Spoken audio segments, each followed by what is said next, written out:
नाम है नीतू, है ना। तो वो उसके लिए हम बहुत प्रार्थना कर रहे थे, प्रभु उसके लिए एक अच्छा लड़का दो, प्रभु उसके लिए एक अच्छा लड़का दो। बहुत समय तक प्रार्थना कर रहे थे। वो बोल रही थी मुझे आसपास में चाहिए, आसपास में चाहिए। हम भी बोले प्रभु कहाँ है मालूम नहीं, प्रभु कहाँ है मालूम नहीं, प्रभु भेज, प्रभु ला, कहीं से तो ला। हम प्रार्थना करते रहे करते रहे करते रहे। एक दिन अचानक जबलपुर से एक भाई आया, वो जाने वाला था बाहर, आगे इंदौर, आगे इंदौर। तो हमारे मुंह से निकला भाई तेरी शादी हो गई? वो बोला नहीं हुई। आया भैया कोई तो आया, बोला नहीं हुई। तो नीतू को बोला यही है तेरे लिए, ये प्रभु ने भेजा तेरे लिए। तो सच में प्रभु ने उसको मिला दिया, अद्भुत काम हो गया। वो भाई बोलता है, उसको जब अभी पूछते तू है ना लड़की को पसंद पहले से करता होगा, बोला मैं तो इसको जानता ही नहीं। तो बोले मैं तो वहां जाने वाला था, मैं यहाँ गौती से आ गया हूँ। तो वास्तव में वो आया और उसकी शादी हो गई। अब वो दोनों पति पत्नी बहुत अच्छे से रह रहे हैं। प्रार्थना का रिजल्ट था वो, हालेलुया। और जब प्रार्थना करते रहोगे तो प्रभु कहीं से भी ढूंढ के, क्योंकि पसली अगर बनाई है तो लाएगा, अधूरी को नहीं रखेगा। फसली यदि बनी है तो कहीं से लाएगा, हालेलुया। क्योंकि किसको चिंता है? परमेश्वर को, परमेश्वर को चिंता। आपको क्या काम सौंपा है? प्रार्थना। क्या काम करने के लिए बोला? हम प्रार्थना को छोड़ देते हैं, अपना दिमाग लगाते हैं। इसलिए गड़बड़ी है, इसलिए समस्याएं, इसलिए घर टूट रहा है, इसलिए जीवन का संघर्ष है। यदि प्रार्थना के साथ लिया गया निर्णय सफलता में बदल जाएगा, हालेलुया। सफलता में बदल जाएगा, क्योंकि वो परमेश्वर की आशीष आपके जीवन में। जी देखिए आगे क्या बताया प्रभु ने, हाँ पढ़िए। जो उससे मेल खाए, जो उससे मेल खाए, और यहोवा परमेश्वर भूमि में से, यहोवा परमेश्वर भूमि में से सब जाति के बनेले पशुओं, सब जाति के बनेले पशु, हाँ, और आकाश के सब भांति के पक्षियों को रचकर हाँ, आदम के पास ले आया, आदम के पास ले आया, हाँ जी, कि देखे कि वह उनका नाम क्या क्या नाम रखता जी। है। सब जाति के जानवर, बोलो सब जाति के जानवर आदम के पास आया, हालेलुया। सब जातियों के पेड़, सब जातियों की मछली, सब जातियों का जानवर। ये जातियां किसमें हैं? जानवरों में और पेड़ों में। इंसानों में ये चीजें नहीं है। अगर इंसानों में देखा जाए तो ये ऊंच नीच की बात नजर आती है, इसलिए जातियां मनुष्य में नहीं है। आप और हमको समझना होगा, ये व्यक्ति भी प्रभु का बनाया हुआ, मैं भी प्रभु का बनाया हुआ, ये भी प्रभु का बनाया हुआ, ये भी प्रभु का बनाया हुआ। आप जब उस व्यक्ति को प्रभु का बनाया हुआ सोचोगे, आप उस व्यक्ति का आदर करोगे, आप उस व्यक्ति को जाति के रूप में देखोगे, आप उसका निरादर करोगे। आप एक व्यक्ति का निरादर करना मतलब परमेश्वर का निरादर करने के समान है, क्योंकि परमेश्वर ने जाति नहीं मनुष्य को बनाया है, हालेलुया। ना रहा कोई यूनानी, ना रहा कोई सदुकी, ना रहा कोई और, बल्कि परमेश्वर ने मसीह यीशु में हम सबको एक बना दिया है। इसलिए प्रभु यीशु मसीह में एक व्यक्ति को यीशु में होकर क्या करो? आदर करो। क्योंकि परमेश्वर ने आप और मेरे जीवन में एक व्यक्ति को आदर करने के लिए बुलाया है, क्योंकि हम जानते हैं, क्योंकि ये मनुष्य जो है वे परमेश्वर की सृष्टि है। किसकी है? किसकी सृष्टि है? आप एक व्यक्ति को आदर करना मतलब परमेश्वर को आदर करना है, हालेलुया। एक व्यक्ति को निरादर करना मतलब परमेश्वर को निरादर करना है, क्योंकि मनुष्य जो है वे परमेश्वर के स्वरूप और समानता में बनाया गया है, हालेलुया। तो एक व्यक्ति को ये समझ के आदर करो, ये प्रभु की सृष्टि है, ये प्रभु की सृष्टि। और जब प्रभु की सृष्टि समझकर आप उसको समझेंगे तो आपके मन में उसको धोखा देने का भावना नहीं होगा, आप उसको जीवन से खत्म करने की भावना नहीं होगा, आप उसको किसी भी रीति से धोखा नहीं देंगे, क्योंकि आपको पता चल गया मैं भी प्रभु का सृष्टि हूं, ये भी प्रभु का सृष्टि है। हालेलुया। क्योंकि परमेश्वर का बनाया हुआ सृष्टि को आप आदर ही करोगे, उसको नाश नहीं करोगे। इसलिए परमेश्वर का वचन कहता है सब बनले पशु को उसके पास ले आया ताकि वो उसका क्या करे, नाम रखे। जी आगे। हाँ। और जिस जिस जीवित प्राणी का जो नाम आदम ने रखा जी, वही उसका नाम हो गया।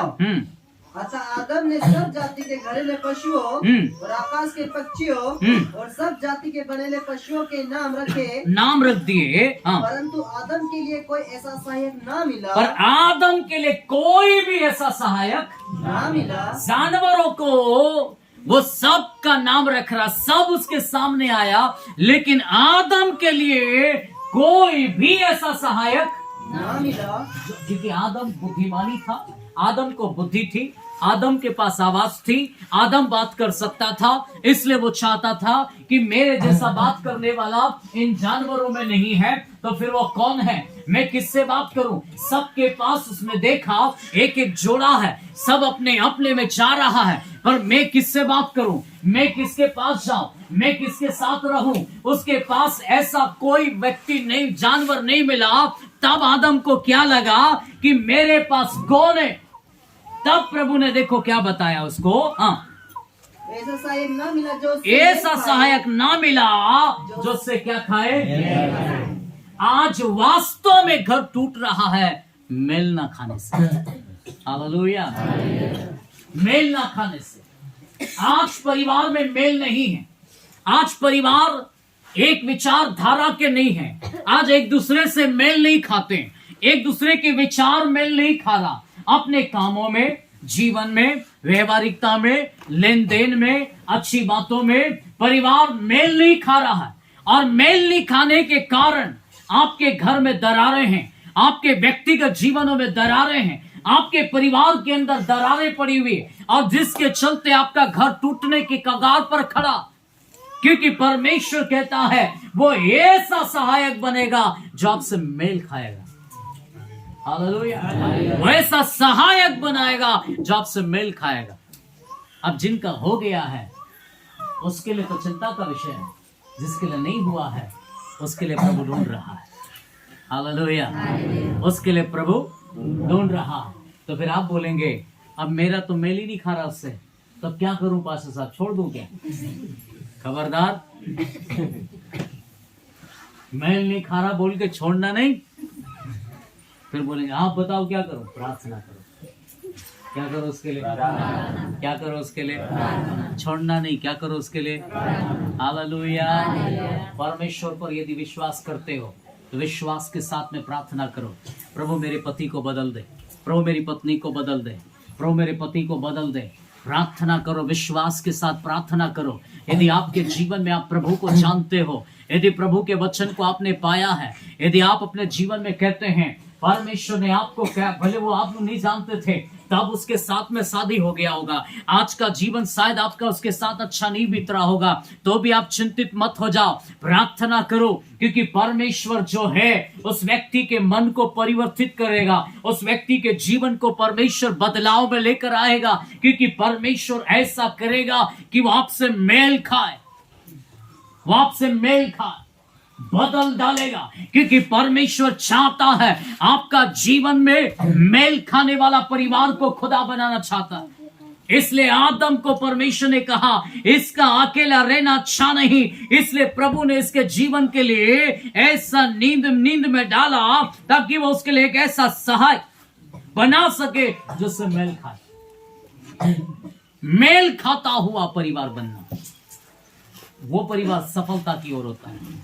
जिस परिवार में विचारधारा एक हो जाती है वो परिवार सफलता की ओर होता है। और जो परिवार में विचारधारा नहीं मिलते हैं वो परिवार में कहीं ना कहीं खींचातानी है, वहां खींचातानी है, वह एक दूसरे को नीचे दिखाने वाली भावना है, वह एक दूसरे को बदनाम करने वाली भावना है, वहां एक मन नहीं है। जहां एक मन होता है वह एक दूसरे को संभालने वाला बात हो जाता है, वह एक दूसरे को व्यक्ति संभालता है, अच्छी बातों में लेकर चलता है, क्योंकि उसने सोचा है परमेश्वर ने हमको बुलाया है, हमको मिलाया है ताकि हम आपस में क्या करें, मेल खाएं।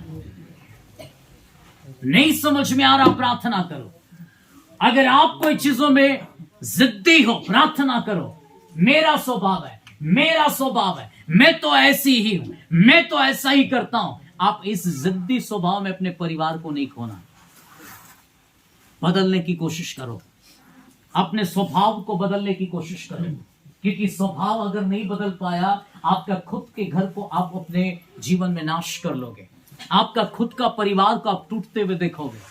इससे अच्छा है कि स्वभाव को बदलकर अच्छा करने की कोशिश करो। आप इस स्वभाव के चलते, आपके एक स्वभाव से अगर आपकी पत्नी दुखी है, आपके एक स्वभाव से अगर आपका पति दुखी है, तो ऐसे स्वभाव का मतलब क्या है कि आप अपने ही पार्टनर के लिए आप दुख को पैदा कर रहा है, आप अपने ही जीवन साथी के लिए दुख को पैदा कर रहा है। इससे अच्छा है कि आप अपने स्वभाव को बदलकर उसके लिए आसान बन जाओ, एक सरल व्यक्ति बन जाओ, एक सरल स्वभाव का व्यक्ति बन जाओ, एक सरल स्वभाव का आदर करने वाला एक व्यक्ति बन जाओ। अगर आप ऐसा नहीं करते हैं तो आप अपने जीवन में अपने परिवार के लिए ठोकर का कारण बनेंगे। परमेश्वर नहीं चाहता कि आप एक दूसरे के लिए ठोकर का कारण बनो, बल्कि प्रभु चाहते हैं आप एक दूसरे से मेल खाने वाला परिवार बनो, विचारों में मेल खाने वाला, व्यवहारिकता में मेल खाने वाला परिवार, अच्छी बातों में मेल खाने वाला परिवार बन जाओ। Hallelujah, hallelujah. तो परमेश्वर चाहते हैं मेल खाता हुआ एक परिवार हो। एक वचन को हम पढ़ें, नीति वचन उसका 31 अध्याय उसका 10 वचन पढ़ो। नीति वचन 31 अध्याय उसका 10 वचन से जल्दी से निकालेंगे। भली पत्नी कौन पा सकता है? अब यहाँ दोनों के जीवन के लिए परमेश्वर बात करते हैं, भली पत्नी या फिर भला पति। परमेश्वर कहते हैं ये कौन पा सकता? भला, भलाई को पाने वाला, भलाई को रखने वाला, भले गुणों को रखने वाला। भलाई जो है, एक भले गुणों से भरा हुआ व्यक्ति जो है, ऐसे व्यक्ति को पाना आपके लिए बहुत बड़ी कीमत के समान है। वो हालेलुया। भली पत्नी, भला पति कौन पा सकता है? हाँ जी, क्योंकि उसका मूल्य जो है मूंगों से भी बहुत अधिक है। उसका मूल्य, उसका कीमत दुनिया में कोई भी चीज से नहीं कर सकते। ना तो सोने से, ना चांदी से, ना मूंगे से, ना पीतल से, ना चांदी से, ना कोई और चीज से आप उसका मूल्य नहीं कर सकते। इसलिए अगर आपको ढूंढना ही है तो उसके गुणों को ढूंढिए, उसके भले व्यवहार को ढूंढिए, उसके भले गुणों को ढूंढिए, वो भले गुण को मिलाइए, वो भले गुणों की कुंडली मिलाइए। मिला नहीं है तो हालेलुया। परंतु जो मिलाना चाहिए वो नहीं मिलाते हैं, है ना। नहीं मिलाने वाले चीजों को मिला लेते हैं तो वो चीजें आपके लिए हानि बन जाती है। लेकिन आप प्रभु का वचन क्या बताते हैं? भला गुण पाने वाले, भला गुण रखने वाले व्यक्ति की खोज करो, वो व्यक्ति आपके जीवन के लिए आशीष में बदलेगा। आपने गुणों को देखा नहीं और उसके पहले यदि उसको ढूंढ लिया तो बाद में पहले तो बोलेंगे तो बहुत अच्छा है ना, बहुत अच्छा है, बहुत ऐसा है, बहुत तारीफ करेंगे उसकी। बाद में होने के बाद उसका गलतियां ढूंढ के तो ऐसी है, ये तो ऐसी है, ये तो ऐसा है, ये तो ऐसा है, बाद में बात करते रहते। तो क्या देखना है पहले? चेहरा, पैसा, घर? क्या देखना है? बोलो क्या देखना है? गुणों को देखो, भले व्यवहार को देखो, क्योंकि मेल खाना जरूरी है। मेल खाना तो गुणों को देखना जरूरी है। और ये अगर मिल गया तो बहुत कुछ बदल डालोगे, बहुत कुछ कर डालोगे, क्योंकि मेल खाना बहुत जरूरी है। अगर जिस परिवार ने एक दूसरे के साथ मेल खा लिया तो याद रखो, आप परिस्थितियों को बदलने में वक्त नहीं लगेगा। आज संघर्ष है, आज मुसीबत में आपने जीवन शुरू किया है, आज आपने चटाई पर सोना अपने जीवन में आरंभ किया है, जिंदगी वो नहीं निकलेगा, आगे जाकर अच्छी बातों में बदल जाएगा, क्योंकि विचारों में क्या हो गया है, मेल, एक दूसरे के प्रति चिंता आ गया, एक दूसरे को भावनाओं को समझने का मन आ गया, एक दूसरे को संभालने का मन आ गया, एक दूसरे को उठाने का मन आ गया। एक व्यक्ति गिरता तो दूसरा उसको उठाने वाला बन गया। तो ये उठाव आपको ऊपर ही उठाने के लिए लेकर जाए, नीचे नहीं होने देगा। जी आगे पढ़ दो।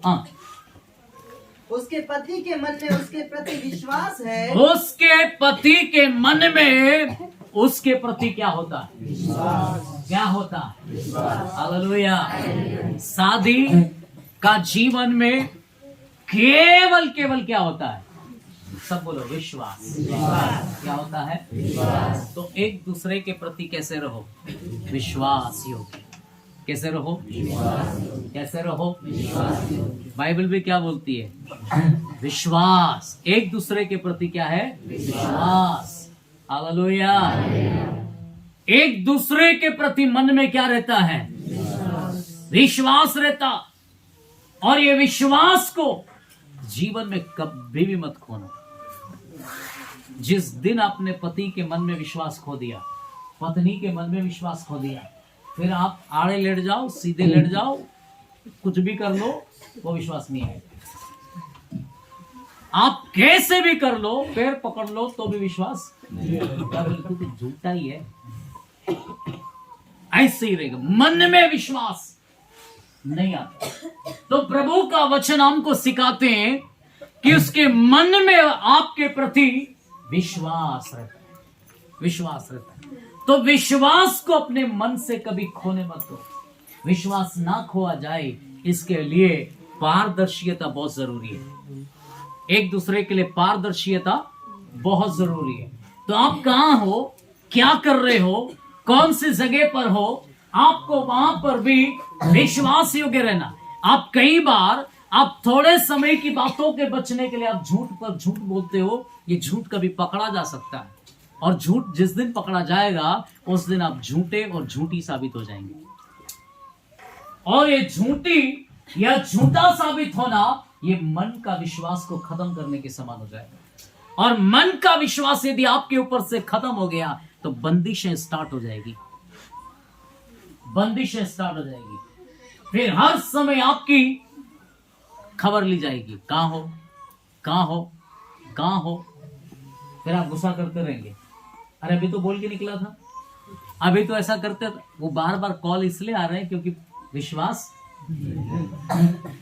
नहीं तो सुबह से बोल के गया कि मैं वहां जा रहा हूं, तो शाम तक भी कभी कभी फोन नहीं भी आएंगे। तो उनको मालूम है विश्वास है, क्या है, अच्छी बात के लिए फोन करें तो अच्छी बात है, नहीं तो उनके मन में क्या है, विश्वास। हालेलुया, विश्वास। तो मन में क्या रखना, विश्वास। विश्वास को मत खो। सबसे पहले जिसकी भी शादी हो गई हो, शादी होने वाली हो, विश्वास को जीतो। क्या जीतो उसके लिए, पति पत्नी के विश्वास को जीतो, पत्नियां पति के विश्वास को जीतो, एक दूसरे के क्या जीतो, आपका विश्वास यदि आपने उनके मन में पक्का कर लिया ना, तो तुम 4 रात भी बिना बताए कहीं हो तो तुम्हारे प्रति को क्या है, वो अच्छा ही है, कभी भी गलत नहीं हो सकता। लेकिन अगर विश्वास खो दिया तो 1 घंटे के लिए तुम बाहर नहीं हो सकते, 1 घंटे के लिए भी बाहर नहीं हो सकते। तो बाइबल बताती है तुम एक दूसरे के लिए विश्वास रखो। ये बहुत बड़ी बात है। आज विश्वास नहीं होने से बहुत से रिश्ते शंका में टूट गए, शंका में टूट गए, क्योंकि विश्वास नहीं है। एक दूसरे के प्रति विश्वास नहीं जता पा रहे हैं, और एक दूसरे के प्रति विश्वास नहीं जताने के कारण घर टूट गए, घर उजड़ गए, जीवन समाप्त हो गया। कईयों ने आत्महत्या कर ली, कईयों ने जीवन खत्म कर लिया, कईयों का जीवन तबाह हो गया, क्योंकि ये जीवन में जो है विश्वास को जगा नहीं पाया। और जिन्होंने विश्वास को नहीं जगा पाए वे कहीं ना कहीं अपने जीवन में हानि को उठा रहा है। जी आगे पढ़ेंगे, प्रभु का वचन क्या बताते हैं। हाँ, और उसे लाभ की घटी नहीं होती। और ऐसे व्यक्ति को किसकी घटी नहीं होती, जिन दोनों के मन में एक दूसरे के प्रति विश्वास है, उनको लाभ की घटी नहीं होती। लाभ की घटी उनको होती रहती है जो एक दूसरे के लिए विश्वासी, एक दूसरे के लिए विश्वास योग्य नहीं है। उनके घर में घटी ही घटी है, क्योंकि एक नहीं है, विश्वास नहीं है। तो वो क्या करेंगे? तू किया तू ही जान, तूने किया तू ही जान, क्योंकि वहां विश्वास नहीं है। तो एक दूसरे की मदद नहीं है, एक दूसरे का साथ नहीं है। एक दूसरे का साथ तभी मिलेगा जब आप एक दूसरे के मन को जीतोगे, तब एक दूसरे के लिए आप बेहतर कर पाओगे, एक दूसरे के लिए सेवा कर पाओगे, एक दूसरे को संभाल पाओगे, एक दूसरे को लेकर चल पाओगे। लेकिन जहां विश्वास नहीं है वहां पर व्यक्ति ऐसा नहीं करता। लेकिन जहां विश्वास है वहां एक दूसरे की सुधि है, जहां विश्वास है वहां पर घटी नहीं है, वहां हर एक वस्तु ये मिलकर की जाती और किसी भी वस्तु की घटी नहीं होती। हालेलुया। क्योंकि वो जो भी करेंगे मिलके करेंगे। हालेलुया। क्योंकि उनके घर में मिलके चलने का प्रयास किया, एक दूसरे का विश्वास को जीता, मिलकर चलने का कोशिश करने के कारण उनके घर में गाड़ी एक वस्तु है वो आ गई, है ना। और भी चीजें, फ्रिज एक वस्तु है वो भी आ गई। ये हमारी आवश्यकता है। कूलर हमारी आवश्यकता है, घर हमारी आवश्यकता है, चीजें हमारी आवश्यकता है। तो प्रभु का वचन कहता, जिस घर में विश्वास है, जिस परिवार में विश्वास है, जिस घर में एकता है, वहां पर हर एक वस्तु की घटी हालेलुया। घटी कहाँ रहेगी? जहाँ एक दूसरे को आदर नहीं है, जहाँ एक दूसरे को लेकर नहीं चलते हैं, उस घर में घटी होती है। क्योंकि वहां बनाया नहीं जा रहा घर, बिगाड़ा जा रहा है। जी आगे पढ़ो। वह अपने जीवन के सारे दिनों में, वो अपने जीवन के सारे दिनों में उससे बुरा नहीं, उससे बुरा नहीं वरन भला ही व्यवहार करती है। हालेलुया। अपने जीवन के सारे दिनों में वो बुरा नहीं वरन सारी बातों में भला ही व्यवहार करती है। हालेलुया। सारे दिनों में बुरा नहीं वरन भला ही व्यवहार करती है। जी आगे। वह उन और सन ढूंढ कर अपने हाथों से प्रसन्नता के साथ काम करती है। हाँ, यहाँ भी क्या लिखा है? क्या करती है वो अपने हाथों से ऊन और सन को ढूंढ कर उसको बनाती है। उसको चिंता है अपने परिवार की, उसको क्या है? चिंता है। इसलिए वो अपने पति के लिए क्या बना रही है? स्वेटर। अपने बच्चों के लिए क्या बना रही है?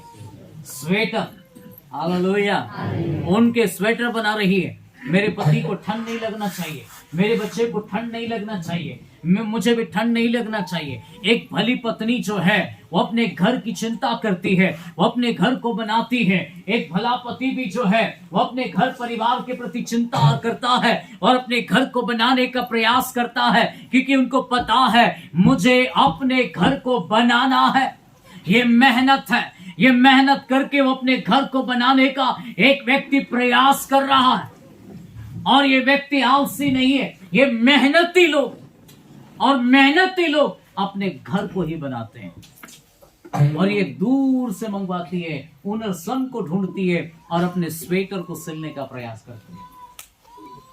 स्वार्थी इंसान कभी भी किसी के लिए आशीष नहीं बन सकता।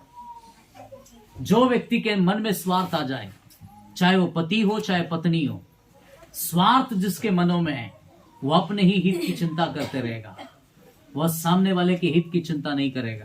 और सामने वाले के हित के बारे में ना सोचना ही उसके लिए हानि का कारण हो जाता है। क्योंकि स्वार्थी व्यक्ति अपने जीवन को संवार नहीं सकता, क्योंकि वो अपने ही बारे में सोच रहा है, वो दूसरों के बारे में सोचता नहीं है। वो परिवार को क्या जरूरत है वो नहीं सोच रहा, वो मुझे क्या जरूरत है वो नहीं सोच रहा, वो पत्नी को क्या आवश्यकता है उसके बारे में नहीं सोच रहा, अपने ही हित की चिंता कर रहा है। वो स्वार्थी व्यक्ति है। जी आगे पढ़िए। वह व्यापार के जहाजों के समान अपनी भोजन वस्तुएं दूर से मंगवाती है, वो दूर से मंगवा लेती है, वह रात ही को उठ बैठती है, वो रात ही को क्या करती है, उठ बैठती है। रात ही को उठ बैठती है। ये उसके परिवार की चिंता है उसे, जो उसको रात ही को क्या करती हैं, उठा कर बिठा देती हैं। और उसको चिंता होने के कारण वो उसको मालूम है कि दिन में अगर मैं काम पे चली गई तो मेरे बच्चों को रोटी कौन देगा, उनको खाना कौन खिलाएगा, उनके लिए जरूरतें पूरी कहाँ से होगी, बच्चा मेरा बना नहीं पाएगा, या पति दिन भर भूखा कैसे काम करेगा। ऐसी कई बातें सोचकर वो रात ही को उठ बैठती है और अपने घर को चिंता करके उनके लिए भोजन वस्तु की व्यवस्था करती है। ये उसकी अच्छी बातें हैं। लेकिन जो अपने जीवन में ऐसा नहीं करता है, उनके परिवारों में आज झगड़े हैं, क्योंकि आज धीरे धीरे लोग आलसी होते जा रहा, आज स्त्रियां आलसी होते जा रही हैं, आज पुरुष आलसी होते जा रहा, आज व्यक्ति आलसीपन में आ रहा है। आज उनका जीवन आलसी में होने के कारण वो अपने जीवन में अपने घर के बारे में नहीं सोचता, एक दूसरे के बारे में नहीं सोचता। आज एक दूसरे के बारे में ना सोचकर अपने घर को बिगाड़ने का काम कर रहा है।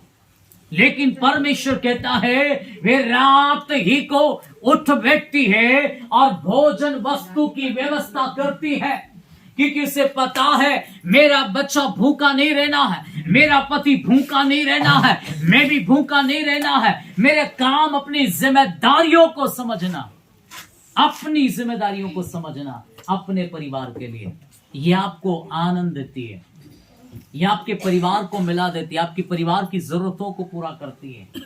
जी आगे पढ़िए। हाँ और अपने घराने को भोजन खिलाती है, अपने घराने को भोजन खिलाती हैं और अपनी दासियों को अलग अलग काम देती है। हाँ, ये एक ऐसी सेवा में आ गई है जो अपने रोल को पहचान लिया है और अपने रोल को पहचान कर अपने परिवार के लिए योग्यता के साथ में काम कर रही है। आज हम सब चाहते हैं हमारा घर सफल हो जाए, हमारा जीवन सफल हो जाए, हम जीवन के क्षेत्रों में सफल हो जाए, आत्मिकता के क्षेत्रों में सफल हो जाए, जीवन के कई अच्छे बातों में सफल हो जाए। अगर माँ है तो आप कहते हैं मैं एक अच्छी माँ सफलता पूर्वक बन सकूं। आप पिता है तो आपके मन में होगा मैं अच्छा पिता सफलता के साथ बन सकूं।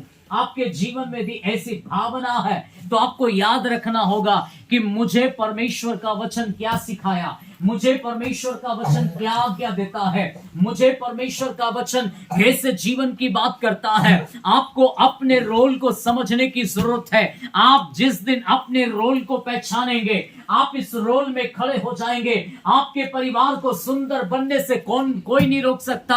आपके घर में जब तक शंकाएं हैं, घर में झगड़े होंगे। जब तक शंकाएं हैं, आपका घर टूटेगा। जब तक एक दूसरे की तानाकसी करोगे, घर टूटेगा। जब तक एक दूसरे को नीचा दिखाओगे, घर टूटेगा। जब तक आप एक दूसरे के कलर पर बात करोगे, घर बिगड़ेगा। लेकिन जहां पर एकता में आ गया, एक विचार में आ गया, एक मंसूबे में आ गया, वहां पर आपके घर को उन्नति करने से कोई भी नहीं रोक सकता।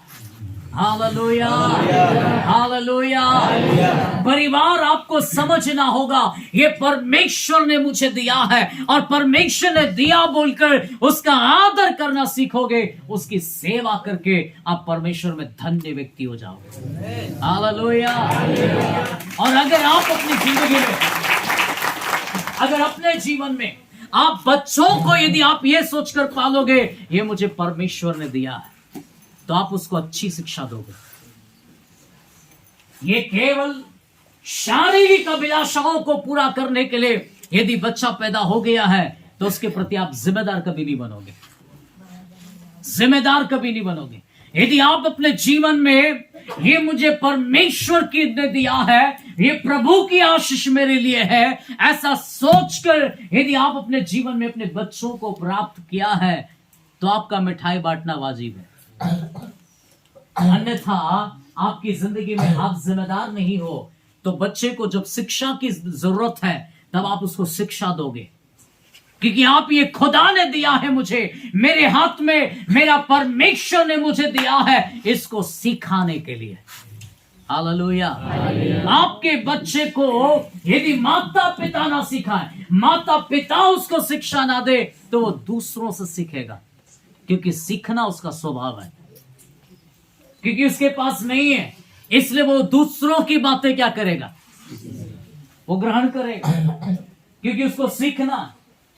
आप बड़ा हो गया, आपने भी एक समय किसी से सीखा है, घर कैसे चलना, मम्मी कैसे बोलना, पापा कैसे बोलना, चाचा कैसे बोलना, पानी कैसे लेकर आना, आपको भी किसी ने तो सिखाया। हर व्यक्ति को किसी ने सिखाया है। तो आपके बच्चे यदि आपके पास है, तो आपको परमेश्वर ने दिया, हे प्रभु की आशीष से बोलकर उसको सिखाने का प्रयास करो। एक दिन वो परमेश्वर में अच्छी बातों को सीखेगा। और बाइबल बताती है, अच्छे माता पिता होने के नाते बाइबल कहती है, बच्चों को उस मार्ग की शिक्षा दो जिसमें उसको चलना है, और बुढ़ापे तक वो नहीं भूलेगा। हालेलुया। शिक्षा दो तो ऐसी शिक्षा दो जिसमें उसको मार्ग पर चलना सिखाए। ये मार्ग बताओ। अगर ये यीशु का मार्ग बताया है तो इसकी शिक्षा उसको दो, इसकी शिक्षा उसको दो। सामुएल को एक भविष्यवक्ता के रूप में उसकी मम्मी अगर मांग रही है और उसको प्रभु ने दे दिया है, तो उसको मालूम है ये बेटा मुझे परमेश्वर ने दिया है, और ये बेटा यदि मुझे परमेश्वर ने दिया है तो इसको मार्ग बताना पड़ेगा, क्योंकि इसको पता नहीं कि कौन से मार्ग पर जाना है। वो दुनिया में आना काफी नहीं है, बल्कि उसको ये मार्ग सिखाना जरूरी है। हालेलुया। इसलिए बाइबल बताती है, जब तक वो बच्चा दूध नहीं छोड़ा तब तक उसकी मम्मी ने उसको मार्ग सिखाया। हालेलुया। दूध नहीं छोड़ा तब तक उसको यहोवा की व्यवस्था, यहोवा का मार्ग उसको सिखाया। और जब यहोवा का मार्ग उसने सीखा, तभी तो बच्चा खेलने कूदने की उम्र में वो भवन में जाकर वो वेदी की सेवा करने वाला बन गया। खेलने कूदने की उम्र वेदी की सेवा करने वाला बन गया, और यहोवा की उपस्थिति में जो दिया जलाना है, उस दिए को जलाने की सेवा करने लगा।